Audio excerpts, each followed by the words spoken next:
아멘. 하나님께 영광의 박수 올려드리겠습니다. 매번 들었던 찬양인데 오히려 제가 저 가까이 있을 때보다 여기 있을 때가 더 찬양이 쩌렁쩌렁하고 더 잘 들리는 것 같고 더 은혜가 되는 것 같습니다. 일부 성가대 찬양 제목이 은혜의 집이고 지금 시온 성가대 찬양 제목이 거룩한 주인데요, 은혜의 집에 거룩한 주님이 계시는구나 이런 생각이 듭니다. 우리 광명교회 모든 성도님들 은혜의 집에 오늘 이렇게 오셨으니 거룩한 주님 만나시고 은혜 충만하셔서 돌아가실 줄로 믿습니다. 오늘은 평신도 주일입니다. 평신도라는 말은 헬라어 라이코스라는 말에서 나온 뜻인데요, 이 라오스라는 말에서 라이코스 이렇게 파생된 단어입니다. 원어의 뜻은 선택된 사람, 부름받은 사람이라는 뜻입니다.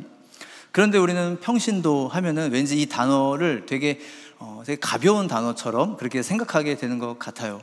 평신도 하면은 그냥 평범한 신도, 평범하게 주일에 그냥 나오는 신도, 우리는 이렇게 생각하게 되는 것 같지만 본래 뜻은 그렇게 가벼운 뜻이 아닙니다. 굉장히 묵직한 뜻입니다.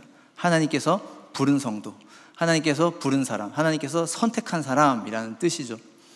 하나님께서 부르셨으면, 하나님께서 선택하셨으면 하나님이 책임지시지 않을까요? 하나님이 반드시 책임지시고 하나님이 반드시 승리케 하시는 사람들이 바로 성도들이다라고 하는 것입니다. 이 평신도 주일날 우리가 이 본래의 의미로서의 이 평신도의 의미를 회복하고, 내가 성도구나, 내가 하나님이 책임주기로 부른 사람이구나, 내가 선택받은 사람이구나, 내가 군사구나, 이런 마음 가지고 모든 일에 승리할 수 있는 우리 모두가 되실 줄로 믿습니다.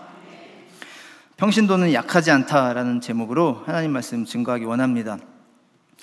이스라엘 민족을 애굽에서 이끌어낸 지도자는 모세였죠. 모세가 진짜 고생을 많이 했습니다. 그 400년간이나 노예로 살았던 히브리 민족을 이끌고 그 광야를 다 지나고, 그것도 40년 동안, 그리고 요단강까지 안내를 했죠. 그 모세의 바통을 이어받은 사람이 여호수아입니다. 여호수아는 그 요단강을 이제 건너 들어가서 수많은 전쟁을 치렀습니다. 정말 여호수아는 군대 장관 같은 그런 사람이었죠. 그리고 이제 12지파가 다 분배를 받게 됩니다. 여호수아가 죽고 나서 지도자는 누구였을까요? 모세 다음에 여호수아, 여호수아 다음에 누구였을까요? 여호수아 다음에 사사시대로 넘어갑니다. 그래서 이스라엘의 첫 번째 사사 온니엘이 그 다음 지도자이긴 하나, 사사기를 잘 보면 1장부터 온니엘이 막 등장을 해서 온니엘이 막 진둔지휘를 하는 그런 장면은 보이지 않죠. 사사기를 읽어보면 중간에 공백 기간이 있습니다. 여호수아에서 사사시대로 넘어오는 중간에 한마디로 리더십이 부재한, 리더십이 없는 그런 공백 기간이 있습니다. 보통 어느 단체나 군대나 리더십이 부재한다라는 것은 굉장한 위험이죠. 두려움이 엄습해오고 사람들이 다 이렇게 뿔뿔이 흩어질 수도 있는 그런 상황인데, 오늘 본문의 내용을 보면 이스라엘한테서 그런 모습이 하나도 보이지가 않습니다. 오히려 이스라엘은 강했고요, 더 담대히 싸웠고요, 어떻게 보면 여호수아가 있었을 때보다도 더 담대히 싸웠습니다. 오늘 본문에 보면은요, 가나안 족속 중에 상당히 까다로운 왕이 하나가 나와요. 이 왕은 아도니 베섹이라고 하는 왕입니다. 아도니 베섹. 이 사람이 어떤 사람인가 하면 그 과거에 그 70명의 가나안 왕, 70명의 가나안 왕들을 다 제압해버리고 그 땅을 다 차지하고 그 왕들의 엄지손가락과 엄지발가락을 다 잘랐어요. 그렇게 한 이유는 전투 수행을 하지 못하도록, 잘 걷지도 못하고 칼도 쥐지 못하도록 만든 것이죠. 70명의 왕들을 그렇게 다 만들어 놓고 자기가 밥을 먹는 밥상 밑에 기어다니게 만들고 주워 먹게 만든 겁니다. 그러니까 이 아도니 베섹은 참 어떤 사람일까요? 굉장히 아주 잔혹하기가 이를 데 없는 사람, 그리고 굉장히 막강한 그런 전투력을 가진 사람, 막강한 힘을 가진 사람인 것이죠. 여호수아가 살아 생전 수많은 전쟁을 치렀는데 이 아도니 베섹하고는 한 번도 싸웠다는 기록이 없습니다. 여호수아는 이 아도니 베섹하고 한 번도 마주치지 않았어요. 이것이 무엇을 뜻하는 걸까요? 이 아도니 베섹은 그만큼 상대하기가 껄끄러운 존재, 상대하기가 부담스러운 존재였다라고 하는 것이겠죠. 우리가 뭐 시합을 할 때, 경기를 할 때 너무 잘하는 팀을 보면, 막 너무 세고 너무 까다로운 팀을 보면 저 팀하고는 안 만났으면 좋겠다 이런 말을 하죠. 저 사람하고는 적수가 되지 않았으면 좋겠다 이런 말을 하죠. 마치 이 아도니베섹이 그런 존재였습니다. 저 아도니베섹하고는 마주치고 싶지 않다. 저 아도니베섹하고는 싸우고 싶지 않다. 그게 그런 생각이 들게 만드는 게 이 아도니베섹이었습니다. 여호수아가 이 아도니베섹을 남겨놓고 떠나버렸는데, 세상을 떠났는데, 남겨진 이스라엘은 그럼 이제 어떻게 했을까요? 오늘 본문에 보면 유다 지파가 이 아도니베섹을 제압합니다. 오늘 보면 4절 이하에 쭉 보시면요, 유다가 올라가매 여호와께서 가나안 족속과 브리스 족속을 그들의 손에 넘겨주시니 그들이 베섹에서 10,000명을 죽이고 또 베섹에서 아도니베섹을 만나 그와 싸워서 가나안 족속과 브리스 족속을 죽이니 아도니베섹이 도망하는지라 그를 쫓아가서 잡아 그의 엄지손가락과 엄지발가락을 자르매 아도니베섹이 이르되 옛적에 70명의 왕들이 그들의 엄지손가락과 엄지발가락이 잘리고 내 상 아래에서 먹을 것을 줍더니 하나님이 내가 행한 대로 내게 갚으심이로다 하니라. 무리가 그를 끌고 예루살렘에 이르렀더니 그가 거기서 죽었더라. 이렇게 기록합니다. 너무나도 통쾌한 장면이죠. 여호수아가 죽고 나서 이제 이스라엘 자손만 남아있는데 그 리더십이 부재한 상황인데 이들이 알아서, 유다 지파가 알아서 이 아도니베섹을 무찌르고 있는 모습이죠. 하늘나라에 올라간 여호수아가 이제 이 이스라엘 지파는 이제 어떻게 하나, 어떻게 이제 남은 전투를 수행할 수 있을까, 이런 걱정이 들었다면 그 걱정이 그냥 쏙 들어가게 만들어버리는 그러한 장면입니다. 자기들끼리도 알아서 잘합니다. 잘 해냅니다. 이 대목을 보면서 평신도는 약하지 않다, 이 말이 떠오릅니다. 평신도는 약하지 않습니다. 평신도는 부름받은 사람입니다. 하나님이 책임지시기로 부름받은 사람이기 때문에, 하나님이 승리하시기로 약속하시고 부르신 사람들이기 때문에 약하지 않습니다. 성도 안에는 승리에 대한 그 DNA가 들어있습니다. 이사야 43장 1절 이하에 보시면요, 야곱아 너를 창조하신 여호와께서 지금 말씀하시느니라. 이스라엘아 너를 지으신 이가 말씀하시느니라. 너는 두려워하지 말라. 내가 너를 구속하였고 내가 너를 지명하여 불렀나니 너는 내 것이라. 내가 물 가운데로 지날 때에 내가 너와 함께 할 것이라. 강을 건널 때에 물이 너를 침몰하지 못할 것이며 내가 불 가운데로 지날 때에 타지도 아니할 것이요 불꽃이 너를 사르지도 못하리니 대저 나는 여호와 내 하나님이요 이스라엘의 거룩한 이요 내 구원자임이라. 이렇게 말씀하십니다. 하나님께서 우리의 구원자가 되어주신다라고 분명히 약속하고 계시는 것이죠. 이것은 특정한 사람에게 하신 약속이 아니라 모든 이스라엘 백성들, 다른 말로 모든 평신도들에게 하신 말씀입니다. 두려워하지 말라. 내가 너를 구속하였고 내가 너를 지명하여 불렀나니 너는 내 것이라. 내 소유라. 아무도 너를 해하지 못할 것이라. 너는 이길 것이라. 하나님 이것을 성도에게 약속하셨다라고 하는 겁니다. 이것이 우리 안에 탑재되어 있습니다. 우리 속에 이것이 있습니다. 우리가 믿음으로 이거를 타먹으면 되는 겁니다. 믿음으로 이것을 활성화시키면 되는 겁니다. 오즈의 마법사라는 그 동화가 있습니다. 판타지 소설인데요. 여기 보면은 도로시라고 하는 여자아이가 주인공이죠. 이 도로시가 살던 오두막집 같은 게 이제 그 회오리 바람에 완전 통째로 집이 날아가서 오즈의 마법사가 사는 그 이상한 나라에 떨어지게 되죠. 그래서 나 집에 가고 싶어요. 집에 가고 싶어요. 이제 그러니까 사람들이 그러면 오즈의 마법사를 찾아가 보세요. 마법사가 뭐 집에 가게 해줄 겁니다. 이렇게 얘기를 하죠. 그래서 이 도로시가 모험을 시작합니다. 오즈의 마법사가 어디 있는지도 모르겠지만 그 오즈의 마법사를 이제 찾아서 길을 떠나게 되는 게 이제 이 동화의 내용인데, 중간에 여러 캐릭터를 만나죠. 허수아비를 만나고 양철 나무꾼을 만나고 사자를 만납니다. 이 세 인물한테는 바램이 있어요. 허수아비는 똑똑해지기를 바라고, 양철 나무꾼은 따뜻한 심장을 갖기를 바라고, 사자는 용기를 갖기를 바랍니다. 용기. 겁쟁이 사자거든요. 이 셋 중에 재밌는 것은 겁쟁이 사자입니다. 이 겁쟁이 사자는 말 그대로 겁쟁이여서 개가 짖어도 그 개 앞에서도 겁을 먹습니다. 자기가 사자인데 개 앞에서도 겁을 먹습니다. 그래서 나는 용기가 필요해요. 이제 그런 소원을 가지고 이제 오즈의 마법사를 찾아가죠. 도로시를 따라서 마법사를 찾아가서 이제 소원을 빕니다. 용기가 생기게 해주세요. 마법사가 물약 하나를 줍니다. 그 물약을 마시고 나니까 용기가 생깁니다. 와, 용기가 생겼어요. 이러고 엄청 좋아해요, 사자가. 근데 알고 보니 이 물약이 가짜 물약이었던 거죠. 가짜 물약을 먹고 용기가 생긴 겁니다. 한마디로 사자가 용기를 이미 가지고 있었다는 얘기죠. 이미 자기 속에 사자의 DNA가 있었는데, 이미 용기가 있었는데 이걸 모르고 있다가 이제야 되찾게 된 것이죠. 우리에게도, 성도에게도 본연의 DNA가 있습니다.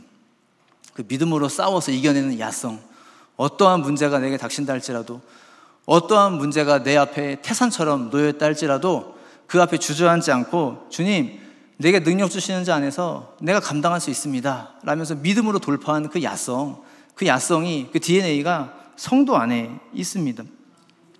우리가 이 본연의 모습, 이 본연의 DNA를 다시 되찾게 되기를 소망합니다.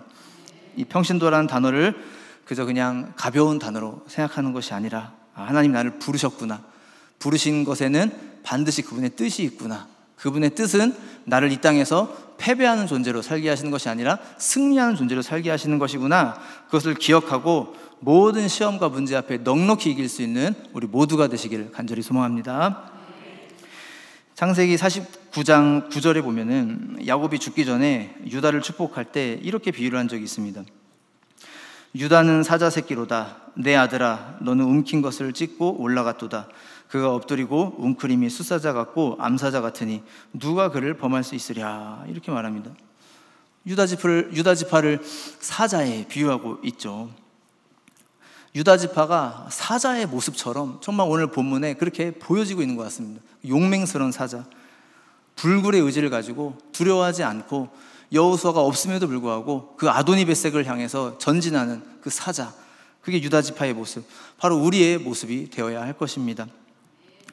겁쟁이 사자가 되는 것이 아니라, 내 안에 용기가 있음에도 불구하고 그거를 못 찾고 있는 것이 아니라, 내 안에 있는 그 용기를 가지고 하나님이 우리에게 주신 그 성도로서의 야성을 가지고 모든 일에 승리할 수 있는, 아도니베섹과도 같은 어려운 문제 앞에서도 전혀 굴하지 않고 이겨낼 수 있는 우리 모두가 되실 줄로 믿습니다.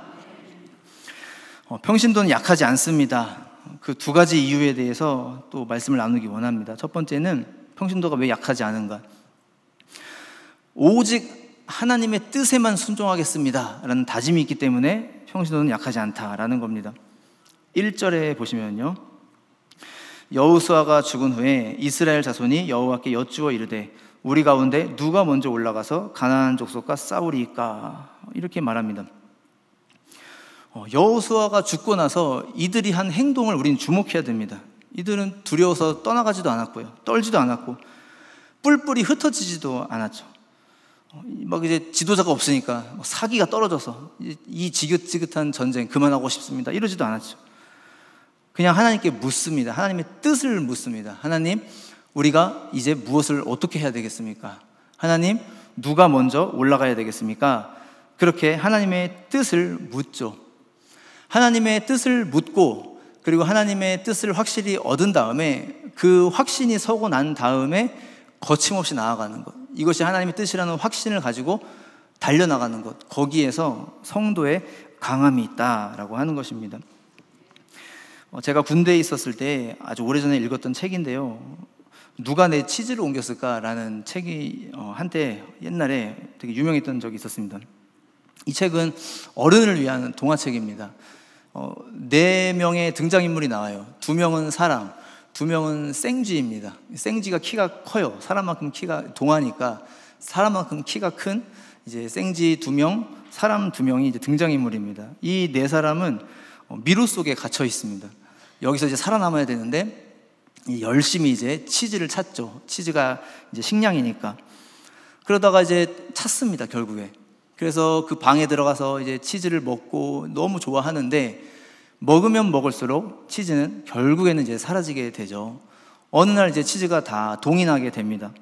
그것을 보고 이제 이 4명의 캐릭터가 서로 상반된 모습을 보입니다.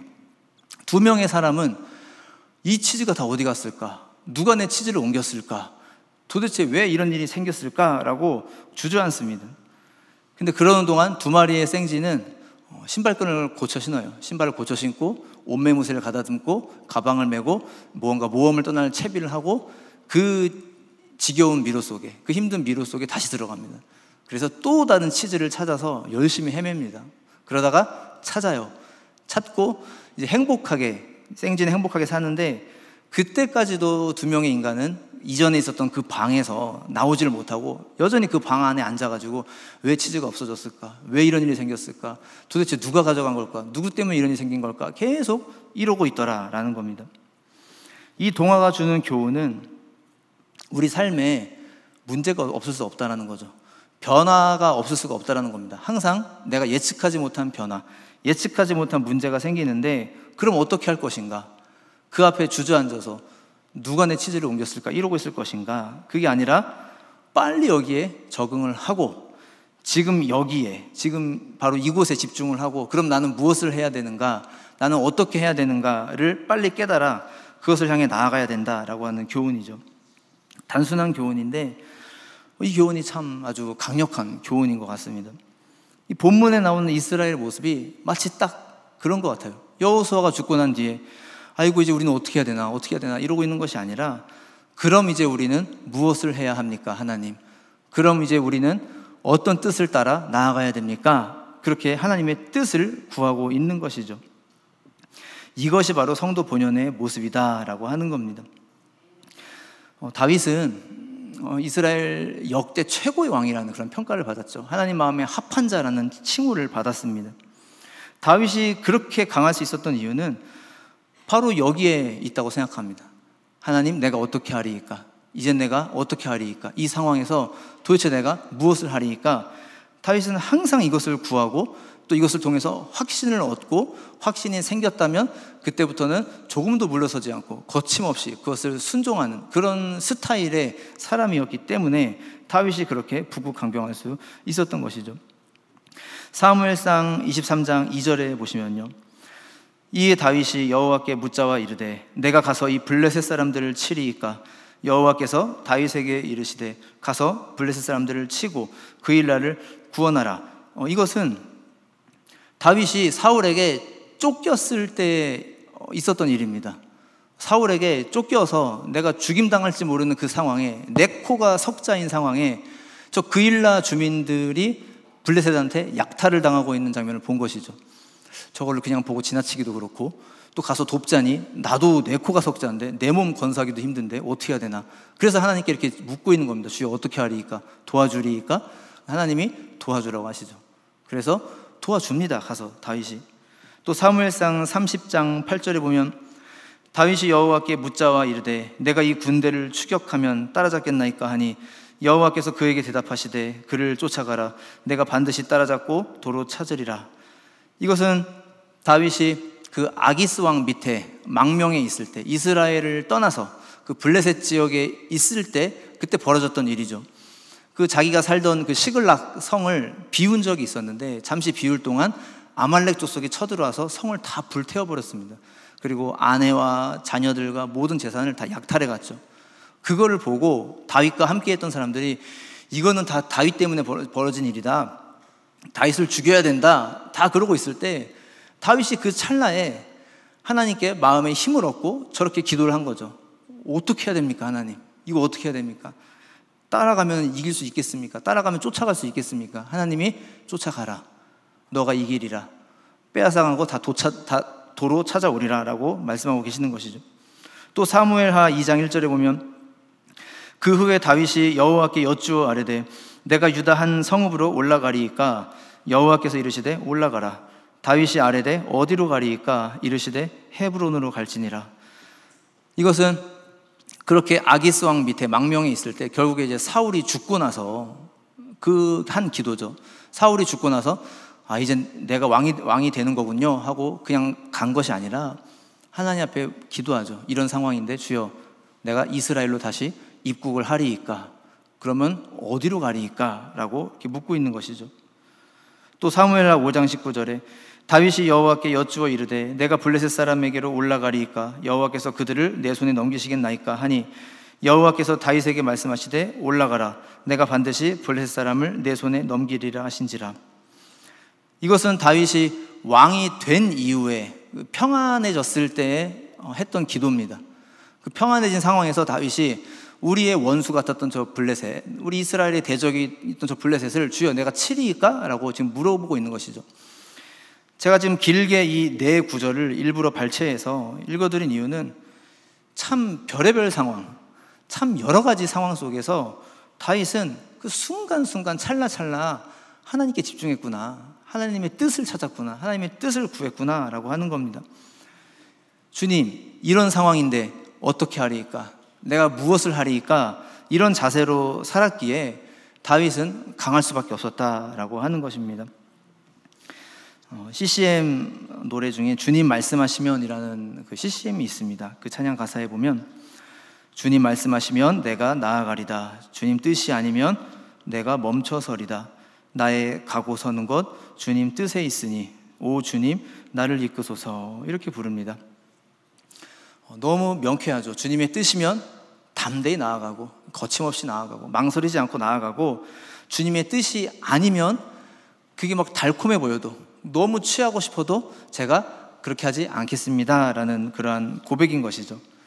이렇게 사는 것에서 성도의 강함이 있다라고 하는 것입니다. 사파리 월드에 가면은 사자를 볼 수가 있죠. 근데 그 사자가 과연 진짜 사자일까 싶습니다. 눈은 막 흐리멍텅 해가지고 사육사가 주는 막 먹이만 먹고, 그 사자가 과연 아프리카에 풀어놓으면 사냥감을 물어올 수 있을까? 과연 살아남을 수 있을까 싶습니다. 진짜 사자는 그 아프리카 초원에서 그 사냥감을 사냥하는 사자가 그게 진짜 사자죠.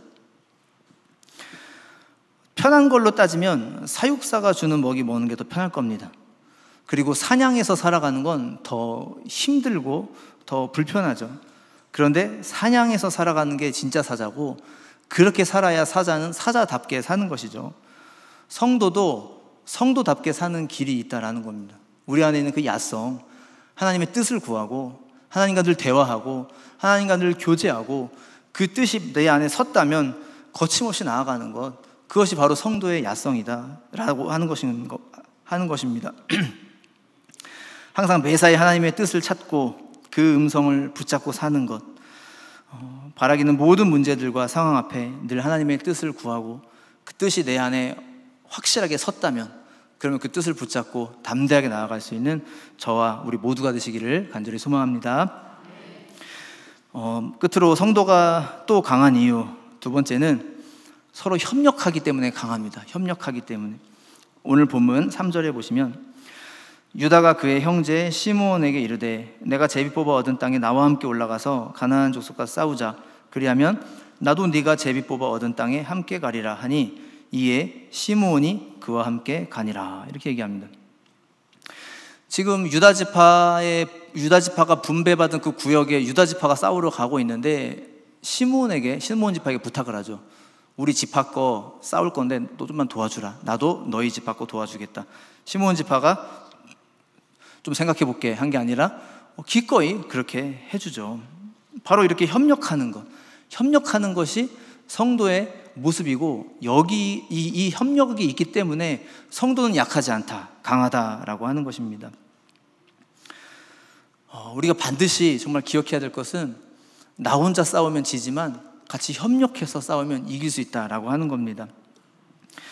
미국의 레드우드 국립공원에 그 세쿼이어 나무가 울창하게 있는 그 숲이 있다고 합니다. 그 숲이 굉장히 유명한 숲이라고 합니다. 근데 이 나무들의 높이가 평균 50m가 된대요. 어마어마하게 키가 큰 거죠. 제일 큰 거는 115m가 되는 것도 있다고 합니다. 우리가 100m 달리기를 하는 것보다 더 나무가 큰 겁니다. 그러니까 정말 상상이 안 갈 정도로 굉장히 큰 건데, 재미있는 것은 이 나무가 이렇게 큰데 그 뿌리는 고작 2, 3m밖에 되지 않는다는 거예요. 키는 100m인데 뿌리는 2, 3m. 뿌리가 왜 이렇게 짧나? 그 이유는 그 밑에 집안이 그 단단한 그 안반이 있기 때문에 그렇다고 합니다. 안반이 있어서 뿌리가 더 이상 밑으로 내려가지를 못했대요. 그래서 뿌리가 2, 3m밖에 되지 않은데, 참 재밌는 것은 이것이 수천 년 동안 나무가 뭐 부러지거나 태풍에 날아가거나 하지 않고 그대로 유지되어 왔다라고 하는 겁니다. 그래서 식물학자들이 원인이 뭘까라고 이유를 밝히는데, 이 나무들이 그 안반 때문에 뿌리를 뻗지를 못하니까 내려가다가 옆으로 뻗었다는 겁니다. 뿌리가 내려가다 옆으로 뻗으니까 다른 나무들의 뿌리와 서로 얽히고 설키고 하면서 그물처럼 되면서 그곳에 있는 그 숲에 있는 모든 나무들이 다 연결이 되어버린, 그 뿌리가 다 연결이 되어버린 그런 모습을 하고 있더라라는 겁니다. 그렇기 때문에 뿌리 깊이가 3m밖에 되지 않는데도 불구하고 수천 년 동안 그 어느 나무 하나 날아가지 않고 그렇게 그 자리에 버티고 있을 수 있었던 것이죠. 이게 교회의 모습이고 성도의 모습이 되어야 되겠다 싶습니다. 나는 거대한 나무야 이러는 것이 아니라 우리 하나하나가 다 서로 협력하고 다 서로 의지하고 누가 힘들면 같이 위로해주고 이야기 들어주고 또 기도해줌으로써 그렇게 서로 든든하게 세워져 나가는 것이죠. 전도서 4장 12절에 보면 한 사람이면 패하겠거니와 두 사람이면 맞설 수 있나니 세 겹줄은 쉽게 끊어지지 아니하느니라 이렇게 말씀합니다. 유명한 말씀이죠. 혼자서는 절대로 이길 수 없습니다. 하지만 협력하면 이길 수 있다라는 것이죠. 진짜 우리가 우리 광명교회 모든 정말 교우분들이 우리 모든 식구가 진짜 하나로 똘똘 뭉친다면 정말 모두가 젖먹던 힘까지 쥐어짜서 한 곳에 그 힘을 다 같이 집중시킨다면 도대체 우리가 극복하지 못할 문제가 뭐가 있을까 싶습니다. 시너지 효과라는 말이 있죠. 모든 사람이 힘을 합쳤을 때 그 힘의 결과는 그 각자가 가지고 있는 힘의 총합이 나오는 것이 아니라 그 총합보다 더 많은 힘이 나온다라고 하는 것이죠. 우리가 그렇게 힘을 합친다면, 우리의 모든 힘을 한 곳에 모은다면 정말 우리가 상상할 수 없는 놀라운 일들을 감당해낼 수 있을 것이다 라고 하는 것입니다. 그렇기 때문에 우리가 더 열심히 기도하고 더 열심히 모여 예배하고 더 열심히 모여서 헌신하고 땀 흘리고 전도하고 해야 할 것입니다. 우리가 극복하지 못할 문제는 없을 것이라고 저는 그렇게 믿습니다. 하나님이 우리를 그렇게 부르셨습니다. 힘을 합쳐서 이기도록, 혼자 이기도록 부르신 것이 아니라 서로 협력해서 이기도록, 서로 힘을 합쳐서 이기도록 그렇게 우리를 부르셨습니다. 성경에 보면은 하나님의 백성은 하나같이 항상 뭔가 부족했습니다. 주변에 항상 애굽, 바벨론, 아수르, 로마 이런 강대국들이 있었는데 물리적인 힘으로 따지면 이스라엘 나라는 솔직히 좀 허접해 보이는 그러한 나라였죠. 학생으로 비유를 하면 키도 고만고만한 학생, 운동신경도 그냥 고만고만한 학생, 성적도 그냥 고만고만한 학생, 그냥 평범해 보이는 학생 같습니다. 이스라엘의 모습이. 애굽에서 나온 이 히브리 민족들을 말하는 그 말이 핫비루죠. 핫비루. 이 핫비루란 말의 뜻은 뜨내기 종족, 나그네 종족, 미개한 종족, 이게 비하하는 말이죠. 그런데 하나님이 이 핫비루들, 그 노예 민족을 애굽에서 끌어내셔서 광야를 지나가게 하시고 광야에서 아말렉 족속과 싸워서 이기게 만드시고 여리고성을 함락하게 만드시고 오늘 본문에서 이 아도니베셋과도 싸워서 이기게 만드셨다라고 하는 겁니다. 별로 특출난 건 없는데, 철병거 하나 없는데 이 민족을 하나님께서 뭉치셔서 더 강한 군대를 무찌르시더라라고 하는 것이죠. 이것이 히브리 민족의 모습이고 오늘날 우리 모두의 모습이어야 되지 않을까 싶습니다. 부족하기 때문에 서로 힘을 합치고 연약하기 때문에 항상 하나님의 옷자락 붙잡고 살아가는 것이 우리의 모습이죠. 류시와 시인의 외눈박이 물고기의 사랑이라는 시가 있습니다. 그 시의 전문은 이렇습니다. 외눈박이 물고기처럼 살고 싶다. 외눈박이 물고기처럼 사랑하고 싶다. 두눈박이 물고기처럼 세상을 살기 위해 평생을 두 마리가 함께 붙어 다녔다는 외눈박이 물고기 비목처럼 사랑하고 싶다. 우리에게 시간은 충분했다. 그러나 우리는 그만큼 사랑하지 않았을 뿐. 외눈박이 물고기처럼 그렇게 살고 싶다. 혼자 있으면 그 혼자 있음이 금방 들켜버리는 외눈박이 물고기 비목처럼 목숨을 다해 사랑하고 싶다.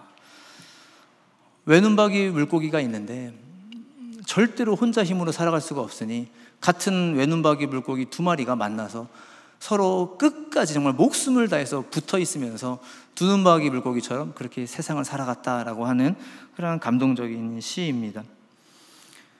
우리가 다 이 외눈박이 물고기 같은 존재 아닌가요? 외눈박이 물고기가 살아가는 방법은 항상 붙어 있는 것, 항상 협력하는 겁니다. 그게 이스라엘이 지내왔던 모습이었고 오늘날 우리의 모습이다라고 하는 것입니다. 혼자 하면 패배하지만 같이 하면 이긴다고 분명히 약속하셨습니다. 지난주부터 우리 금요심야 기도회, 새벽 기도회 많은 분들이 계속 나와 주시고 계셔서 얼마나 은혜가 되고 감사한지 모릅니다.